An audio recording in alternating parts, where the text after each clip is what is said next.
Aujourd'hui, la question du droit et des droits des personnes vulnérables, que ce soit les personnes âgées dépendantes dans les EHPAD ou les personnes en situation de handicap dans les foyers médicalisés, est au centre d'une actualité qui est très aiguë.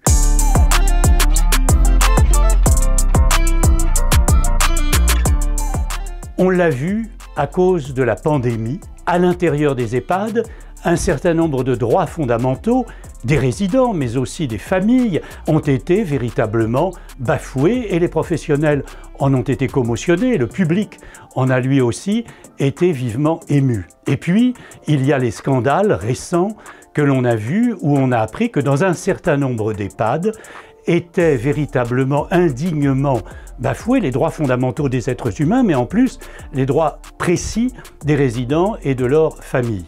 Alors, nous avons décidé, à la Fondation Partage et Vie, de mettre au centre de notre réflexion éthique de cette année la question des droits et de l'éthique à l'intérieur des EHPAD, mais aussi à l'intérieur, évidemment, des foyers médicalisés pour personnes handicapées.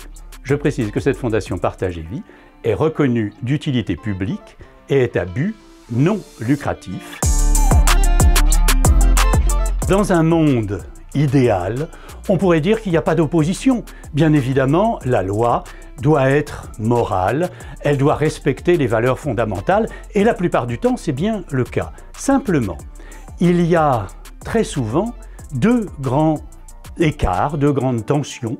Le premier écart, c'est que la loi est générale, évidemment, elle doit s'appliquer pour tout le monde identiquement, alors que tous les êtres humains sont dans des situations particulières.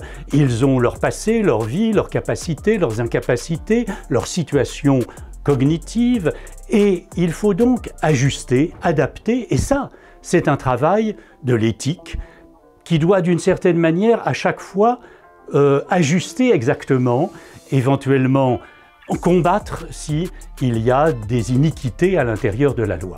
Et puis, l'autre grande difficulté, c'est qu'il n'y a pas d'un côté la loi et un individu tout seul.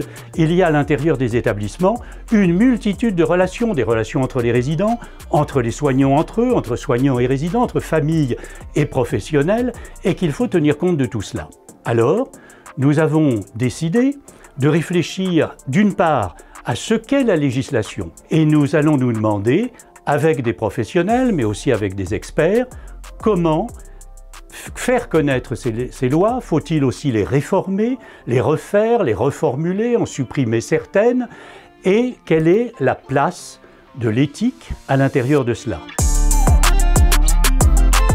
Il y a d'abord la question de l'entrée dans l'EHPAD, qui est crucial. Est-ce que la personne est consentante? Est-ce que sa famille ne l'a pas manipulée? Cela arrive. Il y a toute une question, une série de questions concrètes qui sont par exemple celles des refus. Refus de toilettes, refus de soins, refus de s'alimenter dans certains cas. Est-ce que l'on doit contraindre les personnes? De quel droit?